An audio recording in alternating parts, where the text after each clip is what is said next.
যাদবপুরে দাঁড়িয়ে আছি।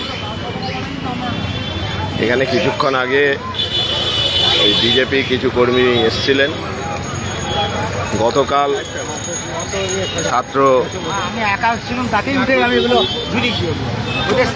ছাত্রদের বিক্ষোভ চলাকালীন কেউ বা কারা এখানে বিজেপির ফ্ল্যাগ, সেই ফ্ল্যাগ পুড়িয়েছিল।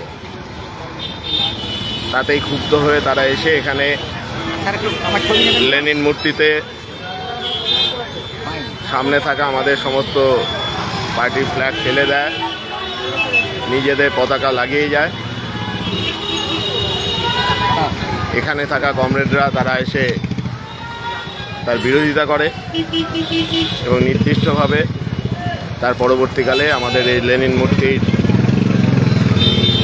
এখানে আমাদের যেভাবে পরিষ্কার করা প্রয়োজন সেভাবে পরিষ্কার করে এখানে আমাদের রক্ত পতাকা যেভাবে টাঙানো ছিল তাই টাঙানো হয়েছে।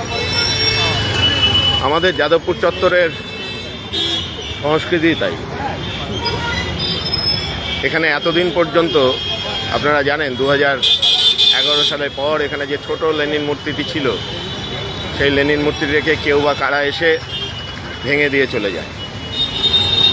কিন্তু যাদবপুরের সাধারণ মানুষ, আমাদের পার্টি কমরেডরা এখানে পরবর্তীকালে আরেকটু ভিজিয়ে দেবে, এই সাইডগুলো আরেকটু মুছে দেবে ভালো করে, ওটা আমি ভিজিয়ে নিয়ে চলে আমাদের ওটা কালকে কাউকে দিয়ে পরিষ্কার করেছে। এখন এই আশেপাশে মাথার এই পাশটা দেখ, এই বাঁ দিকটা দেখ, ওগুলি সব পরিষ্কার করে দে, একটু ভালো করে ভিজিয়ে নে।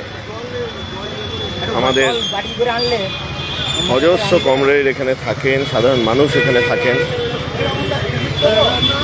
তারা এগিয়ে এসে পরবর্তীকালে আপনারা জানেন একটা ছবি তুললাম, পরবর্তীকালে তারা জানেন যে এখানে আমাদের এই বড় লেনিন মূর্তিটিকে প্রতিষ্ঠিত করা হয়। এটা যাদবপুরের একটা গর্ব, যাদবপুরের এটি পরিচিতি।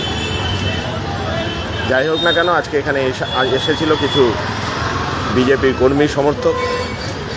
তারা এসে তাদের স্লোগান দিতে দিতে এখান থেকে আমাদের পার্টির পতাকাগুলি তারা সরিয়ে দেওয়ার চেষ্টা